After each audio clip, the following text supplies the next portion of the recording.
Hello बच्चों, my name is मोहक अग्रवाल। बच्चों, आपके लिए एक और नया सेशन लेके आया हूँ मैं पीरियोडिक क्लासिफिकेशन ऑफ एलिमेंट्स का। आई थिंक ये लास्ट सेशन है, इसमें मैं पूरा चैप्टर कंप्लीट कराने जा रहा हूँ। एंड का सेशन है, बहुत थोड़ी बहुत प्रॉपर्टीज़ जो रह गई हैं उनको भी मैं कंप्लीट करा देता हूँ इसी सेशन में। ठीक है बच्चों, ध्यान से सुनिएगा, बहुत इंटरेस्टिंग सेशन है। वैलेंसी वगैरह के बारे में मैं इसमें डिस्कशन करने जाऊँगा। शुरू करते हैं, ध्यान से सुनिएगा। वैलेंसी। अब वैलेंसी है क्या, ध्यान से सुनो। वैलेंसी असल में किसी भी एलिमेंट के आउटर मोस्ट शेल में जो इलेक्ट्रॉन होता है उस बेसिस पे कैलकुलेट करी जाती है। जैसे कि सपोज कर कौन है, लिथियम। लिथियम की कॉन्फ़िगरेशन, तो इसकी जो वैलेंसी है वो ये गई 1। क्लियर है? वैलेंस शेल के इलेक्ट्रॉन बताते हैं इसकी वैलेंसी। क्लियर है? इसी तरीके से अगर आप नाइट्रोजन में बात करोगे 2,5, तो आपके अकॉर्डिंग 5 वैलेंसी होनी चाहिए, बट इनकी टेंडेंसी लूज करने की नहीं होती, इनकी टेंडेंसी गेन करने की होती है। तो इसकी वैलेंसी हम 8 में से माइनस करके निकालते हैं। किस में से माइनस करके निकालते हैं? 8 - 5। क्लियर है? तो वैलेंसी असल में वैलेंस शेल के इलेक्ट्रॉन के बेसिस पे निकाली जाती है। ठीक है ना? तो अब दो तरीके से वैलेंसी बता रहा हूँ, एक with respect to oxygen and with respect to hydrogen. तो with respect to oxygen, valency of on moving left to right in a period increases from 1 to 7। Actual में वैलेंसी वैलेंस शेल के electron के हिसाब से ही देखी जाती है।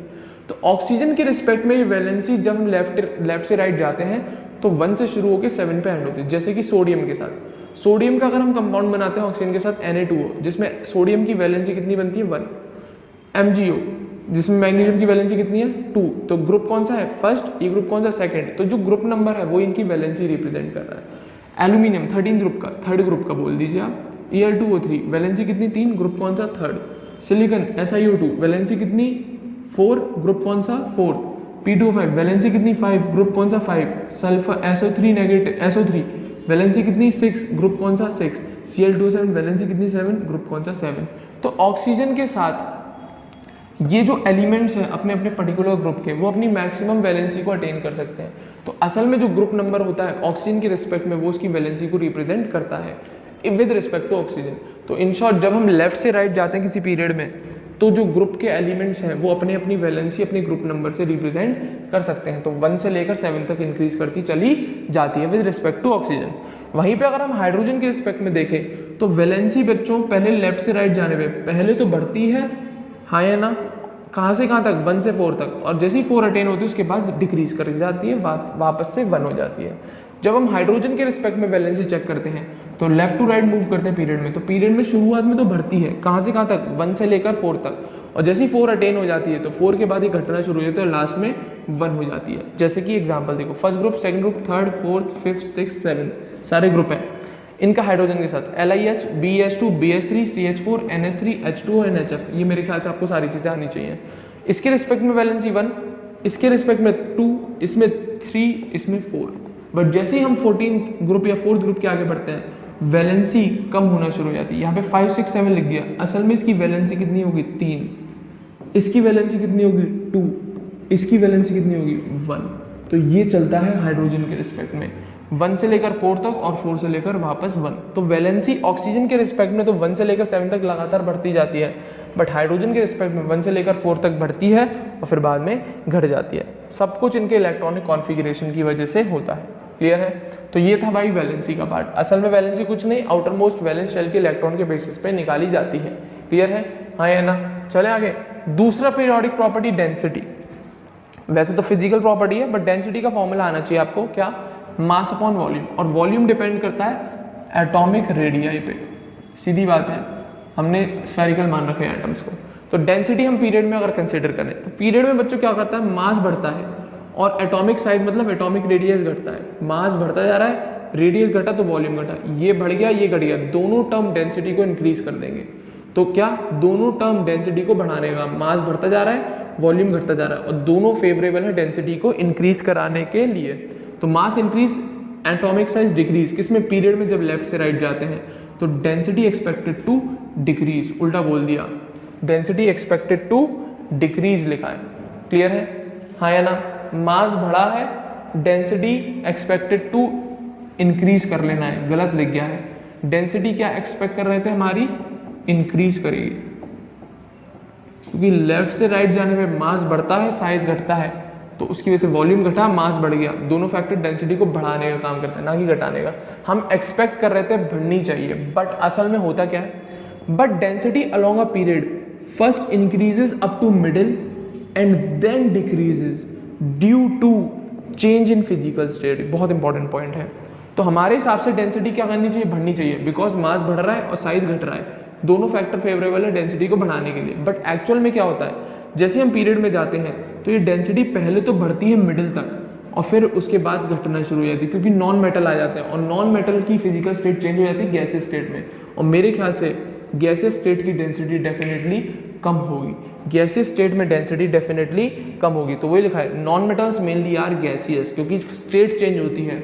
इधर मेटल जनरली सॉलिड मिलते हैं और नॉन मेटल जनरली गैसेस। तो लेफ्ट टू राइट पीरियड में जाते हैं तो हम इनिशियली मेटल मिलते हैं लेफ्ट साइड में और धीरे धीरे जाते हैं राइट साइड में नॉन मेटल। तो नॉन मेटल मिलेंगे तो गैसेस स्टेट आ जाती है, जिसकी वजह से डेंसिटी जो हम एक्सपेक्ट कर रहे थे बढ़ना, वो एकदम से घट जाती है। सीधी बात है, चेंज इन फिजिकल स्टेट। अब यही बात ग्रुप में बात करते हैं। तो ग्रुप में क्या होता है, ग्रुप में हम लोग चेक करें क्या देखते हैं, नीचे जाने पे मास बहुत ज़्यादा बढ़ता है, बहुत ज़्यादा, और साइज वो भी बढ़ता है, बट नॉट इफेक्टिवली। जितना मास में इंक्रीमेंट आता उतना साइज में इंक्रीमेंट नहीं आता। तो हम एटॉमिक साइज को यहाँ पे कंसीडर नहीं कर रहे।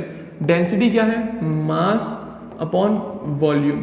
तो देखो भाई, डेंसिटी, मास बढ़ गया तो उसके अकॉर्डिंग तो डेंसिटी बढ़नी चाहिए, बट वॉल्यूम बढ़ा तो डेंसिटी घटनी चाहिए थी। तो हम लोग इमेजिन कर रहे थे या एक्सपेक्ट कर रहे थे कि ज़्यादा डेंसिटी में चेंज नहीं आएगा, बट ऐसा नहीं है, क्योंकि मास बढ़ा है बहुत ज़्यादा रेट से in comparison to atomic size. इतना ज़्यादा एटॉमिक साइज नहीं बढ़ता जितना ज़्यादा कि मास बढ़ चुका है।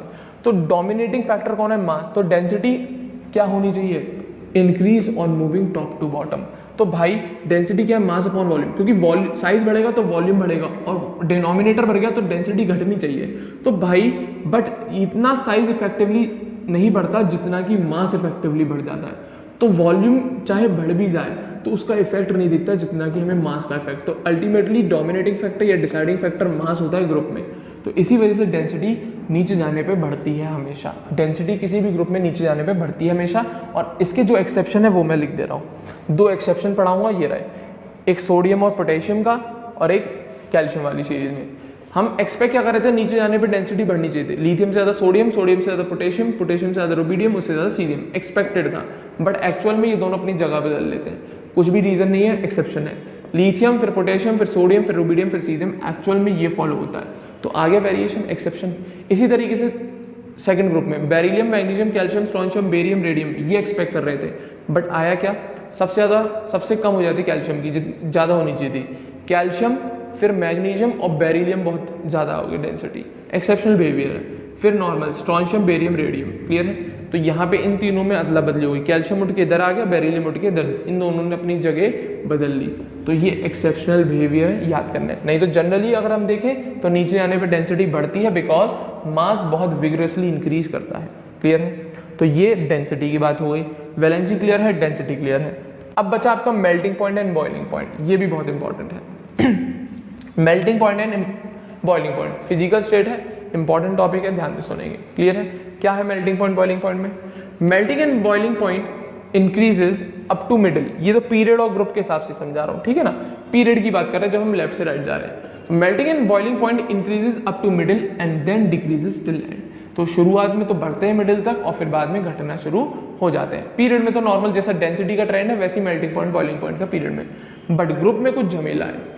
ग्रुप में जब हम टॉप टू बॉटम चलते हैं तो ग्रुप मैंने डिवाइड कर दिया, ऊपर करके दिखा रहा हूँ जरा थोड़ा, ठीक है ना। देखो जरा, ग्रुप में थोड़ा सा झमेला आता है।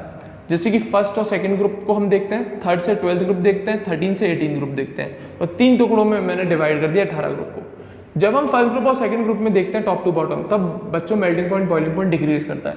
बहुत सारे रीजन है, जरूरी नहीं यहाँ पे डिस्कस करना, बस ये याद रखो डिक्रीज करता है। थर्ड से 12th ग्रुप, कौन से ग्रुप, जो डी ब्लॉक के आ गए, ये कौन से हैं, एस ब्लॉक के। क्लियर है। ये कौन से हैं, डी ब्लॉक के। तो थर्ड से 12th ग्रुप में जब हम देखते हैं मेल्टिंग पॉइंट, बॉइलिंग पॉइंट, तो ये करता है इंक्रीज, इसके अलग रीजन है। अब जब 13 से 18 तक देखेंगे, ये कौन सा ब्लॉक है, पी ब्लॉक। कौन सा ब्लॉक है? P block. 13 से 18 तक देखते हैं, तो इसमें फर्दर और चेंजेस हैं।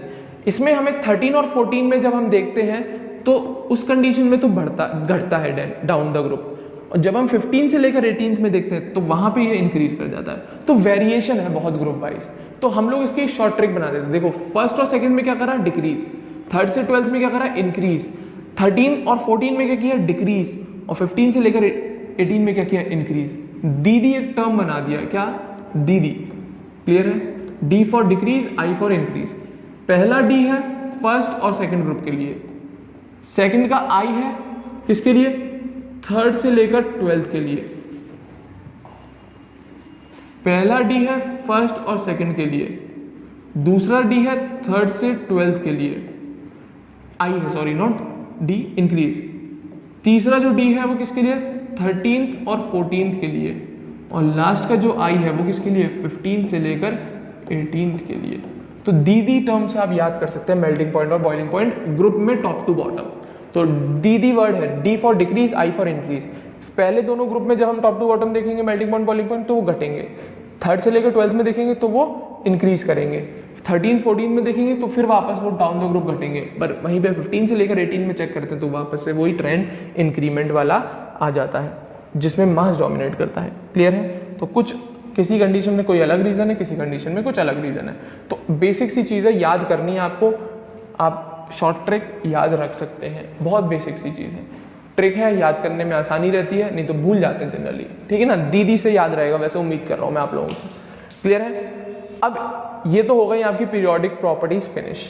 ये आपकी सारी पीरियोडिक प्रॉपर्टीज बच्चों फिनिश होती हैं, जो कि बहुत इंपॉर्टेंट है, जो कि आपको 12th में बहुत हेल्प करेंगी क्वेश्चंस को सॉल्व करने में। बहुत सारे क्वेश्चंस हैं जिनमें बहुत हेल्पफुल रहती हैं ये पीरियोडिक प्रॉपर्टीज। क्लियर है? एक और नोट करके टर्म बना लो आप, डायगोनल रिलेशनशिप। ये बहुत चर्चा का टॉपिक है, बहुत विषय, ये इतना इंपॉर्टेंट टॉपिक है जिसपे क्वेश्चन अच्छा बनता है। बहुत सिंपल सा, एक ही कंडीशन है बच्चों वाली, ये बहुत याद इजीली याद हो जाएगी। क्लियर है? डायगोनल रिलेशनशिप क्वेश्चन बहुत उठ के आता है बच्चों इस पे से। क्लियर है ना? बच्चों वाला चीज है, क्वेश्चन अच्छा है, इस पे बनता है, कुछ नहीं सीधा कंसेप्ट पे पूछता है। डायगोनल रिलेशनशिप, तो मैंने एक काम किया, पहले मैंने ग्रुप मेंशन कर लिए 5th तक, मैंने 2 पीरियड मेंशन कर लिए, सेकंड, उनके एलिमेंट्स, उनके एलिमेंट्स। क्लियर है? और जिनको मैं अंडरलाइन कर रहा हूं केवल उन्हीं को देखना आपको। तो ये एरो मैंने बना रखे हैं प्रॉपर्टीज में सिमिलैरिटी शो करने की। क्लियर है?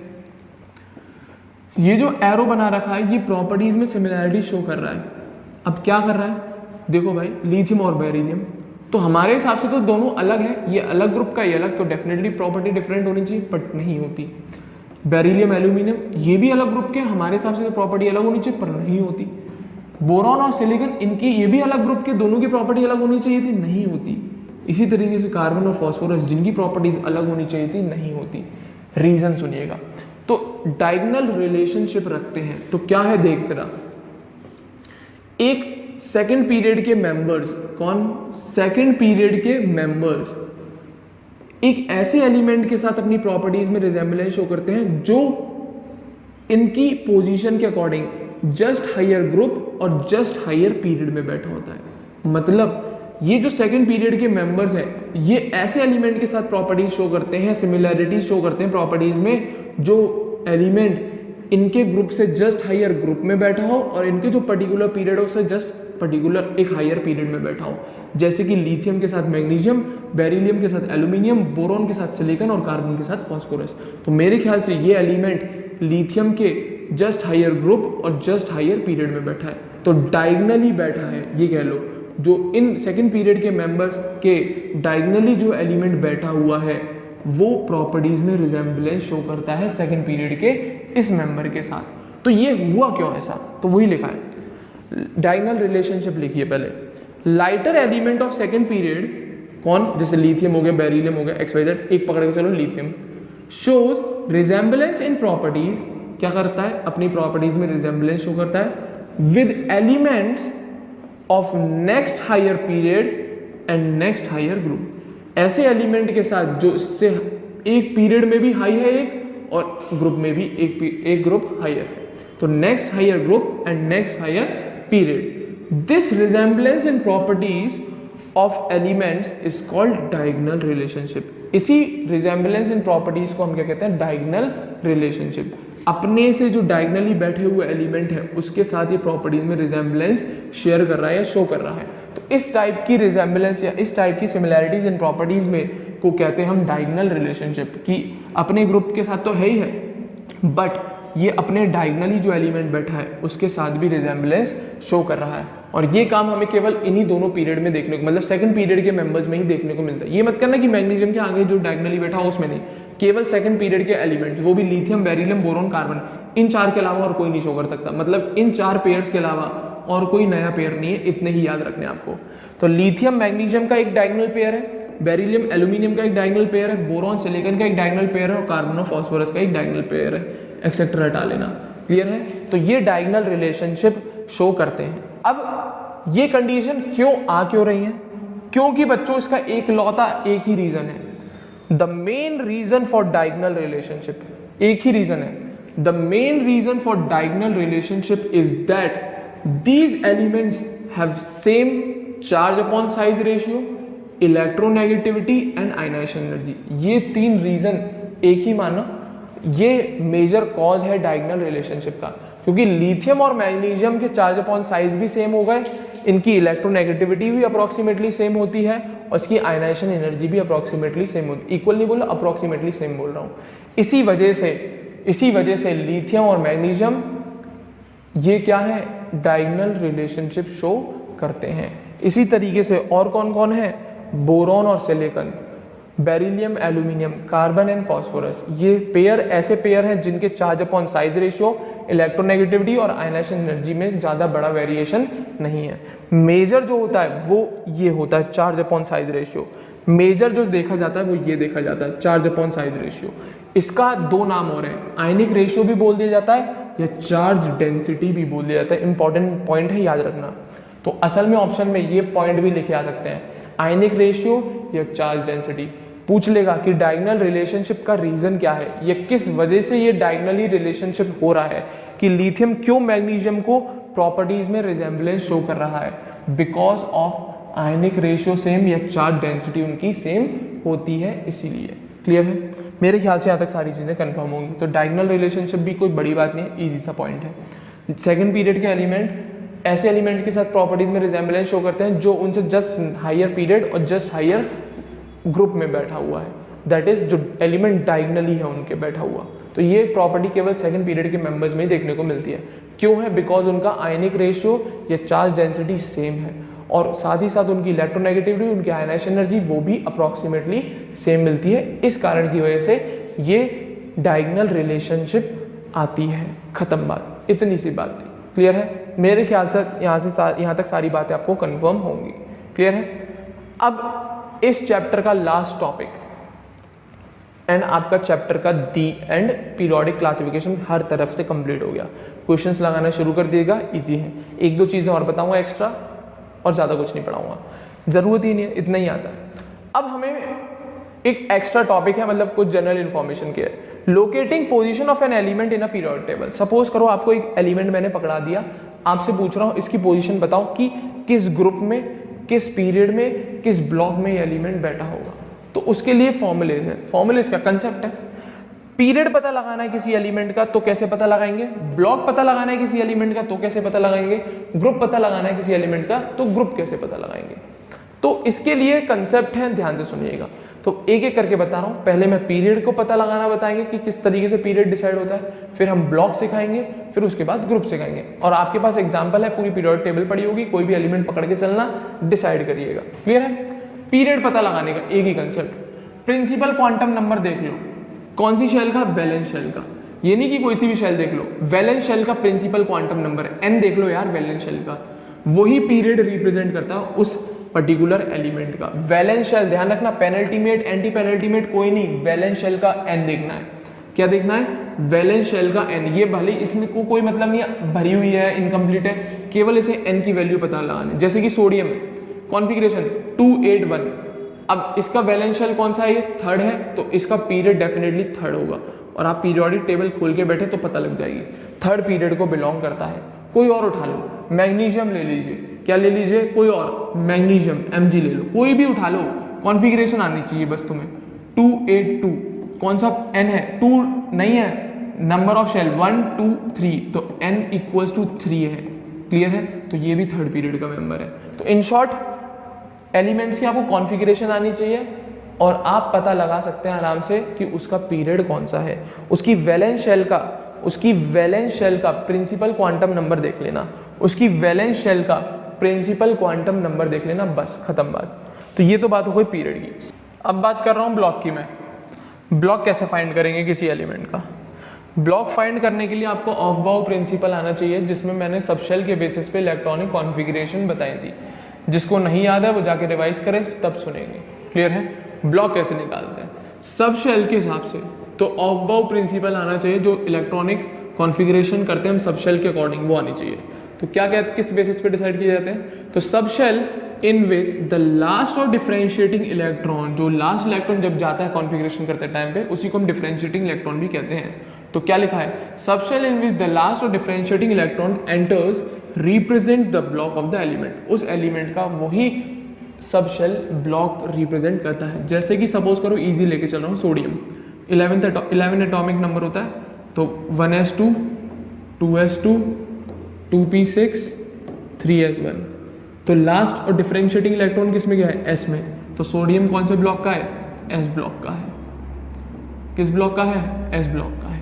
क्लियर है? तो इसी से पता लगता है। सिलिकॉन है तो 1s2 2s2 2p6 3s2 और फिर 3p2। तो लास्ट इलेक्ट्रॉन किस में एंटर किया होगा? p में एंटर किया होगा। तो कौन से ब्लॉक का है? p ब्लॉक का है। कौन से ब्लॉक का है? p। अब आपसे पूछा था इसका पीरियड कौन सा, तो वैलेंस शेल कौन सी? ये वाली। प्रिंसिपल क्वांटम नंबर क्या है? 3। तो थर्ड पीरियड p ब्लॉक। इसके लिए पूछा जाए तो थर्ड पीरियड s ब्लॉक। अभी ग्रुप नहीं आया, अभी पीरियड और ब्लॉक डिसाइड करने सिखा दिया। ऐसी और एग्जांपल्स आप लोग देखना, उनके कॉन्फ़िगरेशंस लिखना, आपको अपने आप ब्लॉक के बारे में पता लग जाएगा।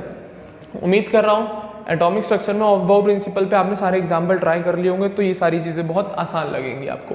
कॉन्फ़िगरेशन करना जिस बच्चे को अच्छे से आता है वो ईजिली इस चीज़ को फाइंड आउट कर सकता है, उसको 1% प्रॉब्लम नहीं आएगी ये सारी चीज़ें ढूंढने में। क्लियर है? पीरियड के लिए हम क्या देखते हैं? वैलेंस शेल के प्रिंसिपल क्वांटम नंबर को। ब्लॉक के लिए क्या देखते हैं? ऑफ बाउ प्रिंसिपल से जब हम कॉन्फ़िगरेशन करते हैं तो ये देखते हैं कि जो लास्ट इलेक्ट्रॉन है वो कौन सी सबशेल में गया है, वो कौन सी सबशेल। जैसे कि एक और एग्जांपल देख, मैं आपको दिखाता हूँ वैनेडियम का। किसका?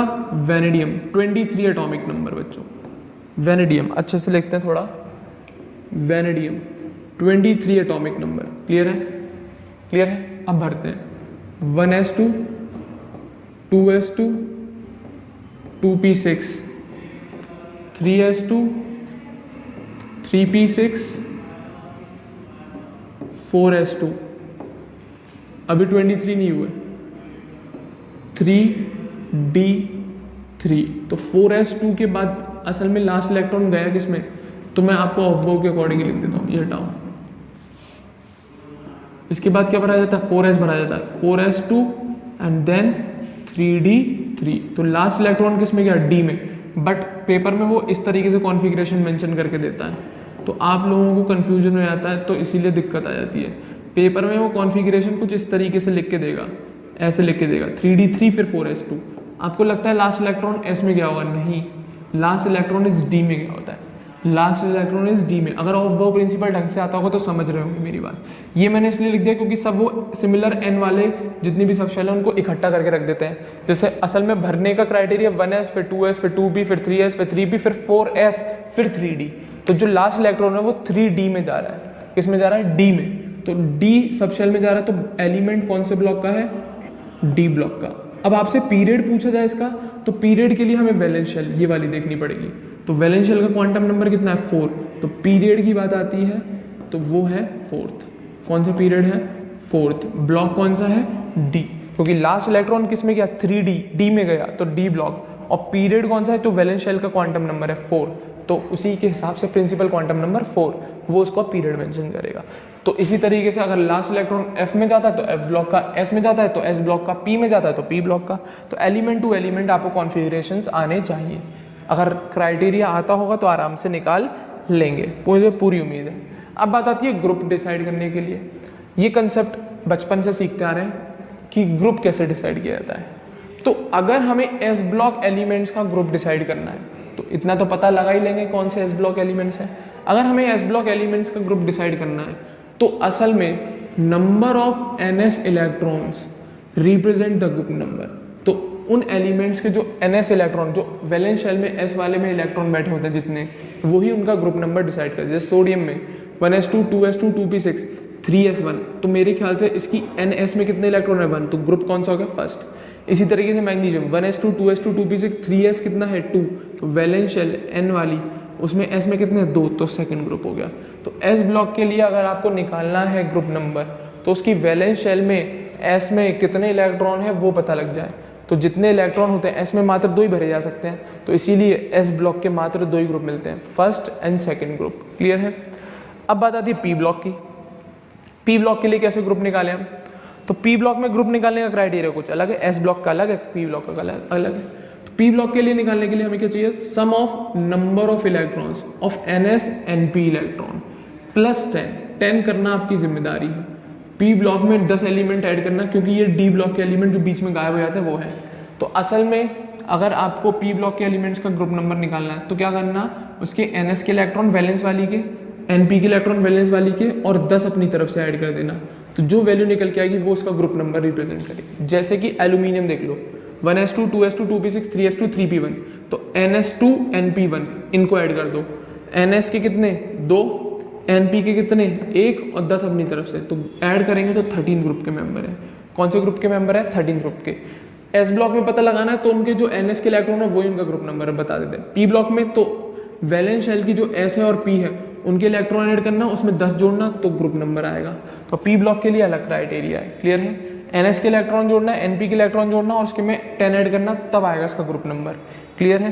तो P ब्लॉक का क्राइटेरिया ये रहा। अब D ब्लॉक का क्राइटेरिया क्या है, D ब्लॉक में हमें देखना पड़ता है n-1 के D इलेक्ट्रॉन। n-1 मतलब पेनल्टीमेट और ये वैलेंस शेल, n-1 मतलब पेनल्टीमेट। क्लियर है। तो सम ऑफ इलेक्ट्रॉन्स इन पेनल्टीमेट की D और वैलेंस की S represents the group number. तो पेनल्टीमेट की D के इलेक्ट्रॉन और वैलेंस के S के इलेक्ट्रॉन को ऐड कर दें। जैसे स्कैंडियम है 1s2 2s2 2p6 3s2 3p1 और 3d1 और 4s2 मिसिंग है, तो मैं पूरा कॉन्फ़िगरेशन काट के वापस से लिख रहा हूँ। 1s2 2s2 2p6 3s2 3p6 3d1 4s2 ये होता है स्कैंडियम का। तो n-1 की D और NS के इलेक्ट्रॉन ऐड कर, इसमें 1 और इसमें 2, कौन सा ग्रुप आ गया, थर्ड ग्रुप। तो n-1 की D के इलेक्ट्रॉन और NS के इलेक्ट्रॉन वो ऐड कर देना, वही ग्रुप नंबर रिप्रेजेंट करेगा। तो वही लिखा है n-1 के D और NS, ये हो गया 1 और ये हो गया 2, ऐड करके 3, थर्ड ग्रुप क्या हो गए, कौन से ग्रुप के, third group. Vanadium 1s2 2s2 2p6 3s2 3p6 3d1 and 4s2, इसमें थोड़ा गड़बड़ है, नॉट 3d1 इट्स 3d3, थोड़ा करेक्शन करिएगा। तो वैनेडियम का मैं अपनी तरफ से लिख देता हूँ, ये थोड़ा गड़बड़ है, मैं आपको अलग से लिख के दिखा देता हूँ। वैनेडियम का कॉन्फ़िगरेशन देखो, कौन सा कॉन्फ़िगरेशन, वैनेडियम का, इसको भी क्रॉस कर ले, है ना। अब ये है कॉन्फ़िगरेशन, ये है उनका ग्रुप। अब कॉन्फ़िगरेशन में लिख के दे रहा हूँ तुम्हें वैनेडियम का। 1s2 मेरे ख्याल से अभी वैसे लिखा था मैंने, 2s2 2p6 3s2 3p6 3d3 and 4s2 ये होता है। तो n-1 की D और NS के इलेक्ट्रॉन, n-1 3 और NS के 2 ऐड करोगे तो फिफ्थ ग्रुप आ जाएगा। कौन सा ग्रुप आ जाएगा, फिफ्थ ग्रुप। तो कुछ नहीं करना है, n-1 के D के इलेक्ट्रॉन लेने हैं और n के S के इलेक्ट्रॉन लेने हैं, ऐड कर देना, ग्रुप नंबर रिप्रेजेंट। तो ये हो गया D ब्लॉक के लिए ग्रुप निकालना। S ब्लॉक के लिए क्या, NS के इलेक्ट्रॉन, P ब्लॉक के लिए NS plus NP plus 10 electrons, D block में n-1 की D के इलेक्ट्रॉन और NS के इलेक्ट्रॉन। अब बचा कौन, F ब्लॉक। इनमें कोई कलेश ही नहीं है, इनका एक ही ग्रुप होता है, चाहे कोई सा भी F ब्लॉक का एलिमेंट उठा लो। और F ब्लॉक के 2 ही सीरीज हैं, लैंथेनॉइड एंड एक्टिनॉइड्स। क्लियर है। All F block elements belong to only third group, third group को ही बिलोंग करते हैं। F ब्लॉक के सारे एलिमेंट थर्ड ग्रुप को बिलोंग करते हैं, पर पीरियड अलग है दोनों का। क्लियर है, हाँ है ना। इसका कौन सा पीरियड और इसका मेरे ख्याल से आता होगा 6th और 7th पीरियड। कौन सा पीरियड, 6th पीरियड और इसका 7th पीरियड। क्लियर है। हाँ या ना? तो लैंथेनॉइड सीरीज, एक्टिनॉइड सीरीज, तो ग्रुप थर्ड है, पीरियड 6th और 7th है। लैंथेनॉइड के लिए 6, इसके लिए एक्टिनॉइड के लिए 7th। और ब्लॉक की बात करेंगे तो एफ ब्लॉक, इसके लिए तो ढूंढने का चक्कर ही नहीं है, इनको तो रट लो। एफ ब्लॉक में कौन सा एलिमेंट, सीरियम से लेकर लुटीशियम तक, थोरियम से लेकर लॉरेंशियम तक। अगर इसका में से आ जाए क्वेश्चन तो आपको ग्रुप याद है, इसका एक ही ग्रुप होता है इकलौता बेचारे का, थर्ड। पीरियड 2 ही होते हैं, अगर लैंथेनॉइड का तो 6th होगा, एक्टिनॉइड का तो 7th। इसके लिए निमोनिक अगर याद होंगे तुम्हें तो आंख बंद करके आंसर लगा सकते हो। तो अभी ऊपर वालों के लिए भी एक ट्रिक दे रहा हूं मैं, ठीक है ना? वो का सब कलेज याद रखने की भी जरूरत नहीं पड़ेगी। पीरियोडिक टेबल अगर आपको याद है तो, आपको याद करने का तरीका आता है पीरियोडिक टेबल का तो, क्लियर है? तो एफ ब्लॉक के लिए तो कोई झमेला ही नहीं, इनका जो ग्रुप नंबर होता है वो थर्ड के अलावा और कुछ हो ही नहीं सकता। इनका जो पीरियड नंबर होता है वो 6th या 7th। 6th है तो लैंथेनॉइड के होंगे, 7th है तो एक्टिनॉइड। इनके एलिमेंट्स के सिंबल याद कर लेना, क्वेश्चन में वही छाप के देगा। सबसे पहले जब भी ग्रुप और पीरियड ढूंढने की बात करता है तो सबसे पहले ये देख लेना कि कहीं वो लैंथेनॉइड या एक्टिनॉइड तो नहीं, क्योंकि अगर वो लैंथेनॉइड एक्टिनॉइड हुआ तो डायरेक्ट आंसर लगाना थर्ड ग्रुप। अगर लैंथेनॉइड हो तो 6th पीरियड, एक्टिनॉइड हो तो 7th पीरियड। एफ ब्लॉक अपने आप पता लग जाएगा। तो इनकी मेरे ख्याल से सीरीज आपको याद होंगी। सिप्रा नंदन, पीएम समिति, एजुकेशन गोल्ड, टीवी दुनिया की होगी, अरे तुम यबलू, थापा यू नेपाल पहुंचा, आसमान चमका, बिजली कड़की, एहसान फरामोश, मोदी नो लंगरा। क्लियर है? तो मेरे ख्याल से अगर निमोनिक याद होंगे तो आपको ये दोनों सीरीज याद होंगी। कुछ नहीं, इनका ग्रुप थर्ड है, पीरियड लैंथेनॉइड का 6th है, इसका 7th है और एफ ब्लॉक के एलिमेंट है। इसको तो रटने की जरूरत भी नहीं है, मेरे ख्याल से छोटी सी चीज़ है। मेन दिक्कत आती है हमें डी ब्लॉक के, पी ब्लॉक के, एस ब्लॉक का ग्रुप नंबर निकालने में। वैसे तो अगर आपको पूरी पीरियोडिक टेबल याद है तो इन सब चीज़ों की तो ज़रूरत भी नहीं पड़ती। इन सब चीज़ों की तो ज़रूरत, आपको पता है फर्स्ट ग्रुप किसका है, लिथियम, ली ना की रब से फरियाद। सेकंड है बेटा मांगे कार स्कूटर बाप राजी। इस टाइप के ये सारे निमोनिक्स अगर याद होंगे तो इन चीज़ों की ज़रूरत नहीं पड़ती। क्लियर है? इन चीज़ों की आपको ज़रूरत भी नहीं पड़ेगी अगर आपको क्या याद है, पीरियोडिक टेबल।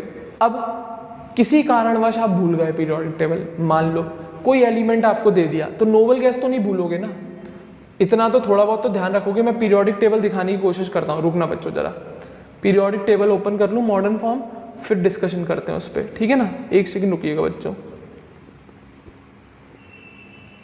आपके लिए पीरियोडिक टेबल ओपन कर रहा हूँ मैं, 1 सेकंड रुकिएगा बस। तो उसी से एक्सप्लेन करने की कोशिश करूँगा मैं।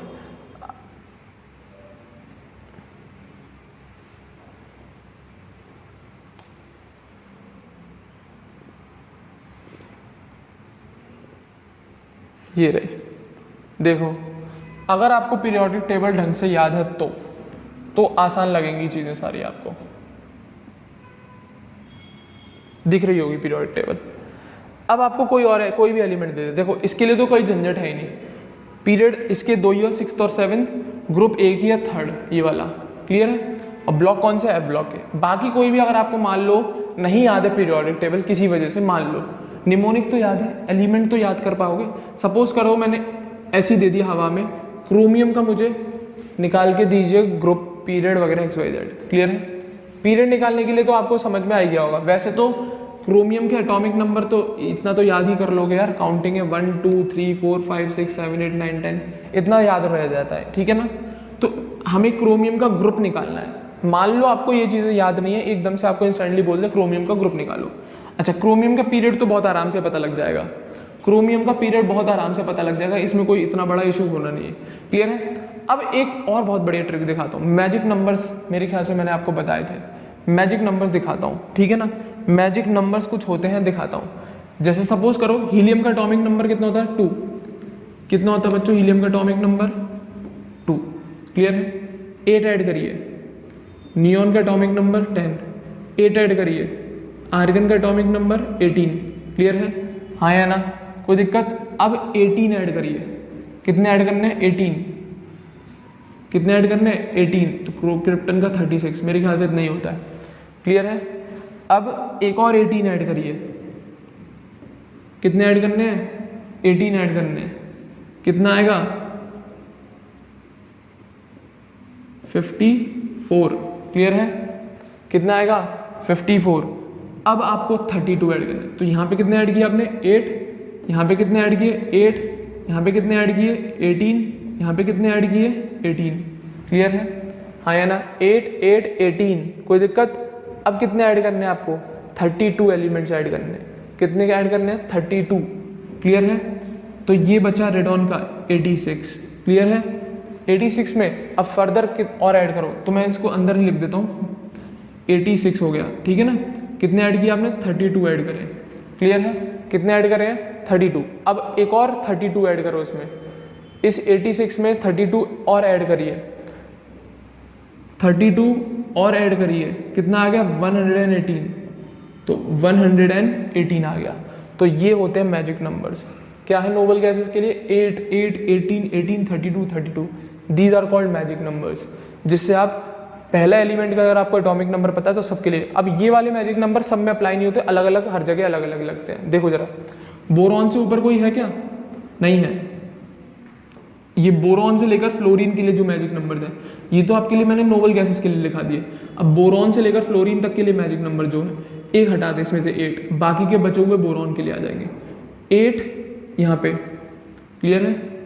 फर्दर एक और 18 यहाँ पर ऐड करना है, इसका जो भी नंबर है उसमें 8 ऐड करके इसका आ जाएगा, इसके नंबर में 18 ऐड करके इसका आ जाएगा, इसके नंबर में भी 18 ऐड करके इंडियम का आ जाएगा, इसके नंबर में 32 ऐड करके Tl का आ जाएगा, और इसके नंबर में भी 32 ऐड करेंगे तो NH का आ जाएगा।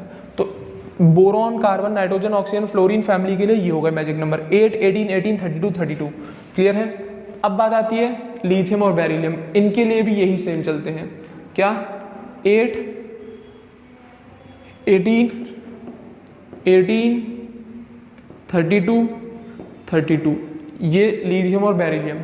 लिथियम वाली सीरीज, बेरिलियम, बोरॉन से लेकर फ्लोरीन तक के लिए सबके लिए ये एटॉमिक नंबर तरीका याद करने का है। अगर आपको केवल इस सीरीज के याद है तो आप बाकी सारे मेंबर्स के निकाल सकते हैं। अब बात आती है इनके याद करने की। क्या? इनके एटॉमिक नंबर याद करने की। बच्चों यहाँ तक थोड़ी गड़बड़ी हो जाती है, हाँ या ना? तो इसकी वजह से मैं इनके लिए कोई मैजिक नंबर स्पेसिफिकली नहीं दे रहा आपके लिए, इनके लिए कोई मैजिक नंबर स्पेसिफिकली नहीं बता रहा हूँ मैं, क्योंकि थोड़ी डिस्टर्बेंस आ जाती है यहाँ पे। क्या आ जाती है यहाँ पे? डिस्टर्बेंस। चलो यहाँ से यहाँ तक तो फॉलो हो जाता है 18 का 4, इन दोनों में फॉलो हो जाता है 18 का, बट इसके आगे यहाँ पे ये लेंथेनॉइड और एक्टोनॉइड आने की वजह से ये सारा ताम तमाड़ा बिगड़ जाता है, ये सारा एडजस्टमेंट गड़बड़ हो जाता है। तो इस 18 ग्रुप के लिए मैं आपको कोई मैजिक नंबर नहीं दे रहा, जनरली हम लोग रिप्रेजेंटेटिव एलिमेंट्स के लिए लगाते हैं। तो अब ये केवल आपका इसलिए था जिससे आपको एटॉमिक नंबर याद हो जाए। अब बाई चांस आपको कोई भी रैंडम एलिमेंट उठा दिया, शर्त क्या है? आपको एटॉमिक नंबर्स याद होने चाहिए। तो अब इसका हम कैसे निकालेंगे ग्रुप? कुछ नहीं, इसके पीरियड वाली नोबल गैस पता होनी चाहिए आपको। क्या पता होनी चाहिए? इसके खुद के पीरियड में कौन सी नोबल गैस आती है ये पता होनी चाहिए। तो वो कौन आ रही है? क्रिप्टन आ रही है। तो इसका एटॉमिक नंबर 2, इसका 10, इसका 18, क्लियर है, और इसका 36। कितना? 36। तो अब इसका एटॉमिक नंबर कितना है? 36। क्रोमियम का एटॉमिक नंबर कितना है? बोलो भाई। 24। उसका कितना है? 36। अब हमें इसका ग्रुप पता लगाना है, कुछ मत करो, 36 में से 24 घटाओ, 36 में से 24 घटाओ, 36 माइनस 24, कितना बचा इधर? 2, इधर कितना बचा? 12। तो मेरे ख्याल से ये तो ग्रुप नंबर है नहीं इसका, तो अभी ग्रुप नंबर निकला नहीं है, अभी केवल आपको डिफरेंस निकल के आया है 36 माइनस 24। तो इन शॉर्ट ये 12 एलिमेंट दूर है इससे। अब आपको इस क्रोमियम का ग्रुप नंबर निकालना है, तो टोटल नंबर ऑफ ग्रुप्स कितने आपके पास? 18 माइनस 12, कितना बचा? 6। आंसर आ गया आपका ग्रुप नंबर, खत्म बात। वो जो एलिमेंट है उसका पर्टिकुलर पीरियड में आप नोबल गैस देख लेना, और उस एलिमेंट का आपको एटॉमिक नंबर याद होना चाहिए। उस पर्टिकुलर पीरियड में उस एलिमेंट की कौन सी नोबल गैस है उसका एटॉमिक नंबर पता कर लो, और उस एलिमेंट का, तो उसकी नोबल गैस में से उस एटम एलिमेंट का एटॉमिक नंबर घटाना, तो डिफरेंस पता लगेगा, उस डिफरेंस को 18 में से माइनस कर देना। ये कंसेप्ट लगता है 3rd पीरियड से लेकर 7th पीरियड तक, क्लियर है। इनके लिए तो कोई झंझट ही नहीं है, 3rd पीरियड से लेकर 7th पीरियड तक लगता है ये वाला कंसेप्ट, क्लियर है। बात आती है 1st और 2nd पीरियड की, सॉरी 4th पीरियड से लगता है वाला कंसेप्ट, गलत बोल दिया मैंने, 4th पीरियड से ये वाला कंसेप्ट लगता है 18 में से, कोई फर्क नहीं है, बस 1st, 2nd, 3rd पीरियड में इतना है, या 2nd और 3rd पीरियड में इतना है। ये 18 में से माइनस किया है मैंने यहाँ पे, बस उसको 8 में से माइनस, क्योंकि ये बीच के 10 एलिमेंट गायब होते हैं। 2nd और 3rd पीरियड में बस इतना दिमाग लगाना है कि आपको 8 ग्रुप में से माइनस करके निकालना है। कितने ग्रुप में से माइनस करके निकालना है? 8 ग्रुप में से माइनस, क्योंकि 2nd और 3rd पीरियड में ये बीच के डी ब्लॉक एलिमेंट नहीं होते इसलिए, 2nd और 3rd पीरियड में ये बीच के डी ब्लॉक एलिमेंट नहीं होते इसलिए। तो ये सिंपल सा क्राइटेरिया, अगर आपको एस ब्लॉक पी ब्लॉक करके नहीं निकालना, उस एलिमेंट का एटॉमिक नंबर पता होना चाहिए, उसके पर्टिकुलर पीरियड की नोबल गैस का एटॉमिक नंबर पता होना चाहिए, उसका डिफरेंस निकालना, जो भी वैल्यू आए उसको 18 में से माइनस कर दियो तो उस पर्टिकुलर एलिमेंट का वही ग्रुप नंबर होता है। एक छोटी सी ट्रिक है, काम आती है इसीलिए बता रहा हूँ। उस एलिमेंट का एटॉमिक नंबर बताओ, उस पर्टिकुलर एलिमेंट के पीरियड में जो नोबल गैस है उसका एटॉमिक नंबर बताओ, तो नोबल गैस के में से उस पर्टिकुलर एलिमेंट के एटॉमिक नंबर को माइनस करना, जो वैल्यू है उसे 18 में से घटा देना, उस एलिमेंट का आपको ग्रुप नंबर हाल पता लग जाएगा। और ये कंसेप्ट सबसे प्यारा है, सबसे बेहतरीन तरीका डी ब्लॉक के लिए आंसर निकालने के लिए, क्योंकि इनके तो आप आराम से ग्रुप मेंबर्स पता लगा लोगे। रिप्रेजेंटेटिव एलिमेंट्स के लिए बहुत आराम से आप लोग, मेरे ख्याल से अगर मैं बोलूँ ऑक्सीजन का निकालो ग्रुप नंबर, आराम से बता दोगे, क्योंकि ये तो बचपन से पढ़ते आ रहे हैं यार। मेन दिक्कत आती है डी ब्लॉक में निकालने के लिए, तो ये डी ब्लॉक के लिए ट्रिक अपनाना, हमेशा ये वाली ट्रिक डी ब्लॉक के लिए। बाकियों के तो आप निकाल ही लोगे, इतनी उम्मीद है मुझे। लिथियम वाली सीरीज पूरी याद होती है, बेरिलियम की याद होती है, इनके लिए भी अगर आपको सोचना पड़े तो दिक्कत है। मेन दिक्कत आती है डी ब्लॉक में, तो डी ब्लॉक में ये कंसेप्ट लगा देना। डी ब्लॉक में दिक्कत आती है ग्रुप निकालने में, डी ब्लॉक में दिक्कत आती है, कुछ मत करना, उस पर्टिकुलर एलिमेंट को पकड़ना, उसकी सीरीज में नोबल गैस है उसे पकड़ना, नोबल गैस के एटॉमिक नंबर में से एलिमेंट का एटॉमिक नंबर माइनस करना, जो वैल्यू है उसको 18 में से घटा देना, ग्रुप नंबर पता लग जाएगा किसी भी डी ब्लॉक के एलिमेंट का, किसी भी डी ब्लॉक के एलिमेंट का। That's it. क्लियर है? हाँ या ना? मेरे ख्याल से यहाँ तक सारी बातें बच्चों क्लियर होंगी, पक्का उम्मीद कर रहा हूँ मैं यहाँ तक सारी बातें आप लोगों को गारंटी क्लियर होंगी। हाँ या ना? तो यहाँ पर आपका समाप्त होता है पीरियोडिक क्लासिफिकेशन ऑफ एलिमेंट। ये सेशन लास्ट सेशन था for periodic classification of element. Clear है बच्चों? उम्मीद कर रहा हूँ अच्छे से समझ में आया होगा, और उम्मीद कर रहा हूँ ढंग से आप नोट्स भी बना रहे होंगे, रिवाइज भी कर रहे होंगे। क्लियर है? मेरे ख्याल से यहाँ तक सारी बातें कंफर्म है, तो इसीलिए मैं आपसे इजाज़त लेना चाहता हूँ। अगले सेशन में एक नए चैप्टर के साथ मिलते हैं बच्चों। क्लियर है? और हाँ, मेरी वीडियो को ज़रूर लाइक करना अगर पसंद आई हो, और हमारे चैनल अग्रबंधु ज्ञान केंद्र को ज़रूर सब्सक्राइब करें। क्लियर बच्चों? तो अगले सेशन में नए चैप्टर के साथ मिलते हैं। Thank you very much.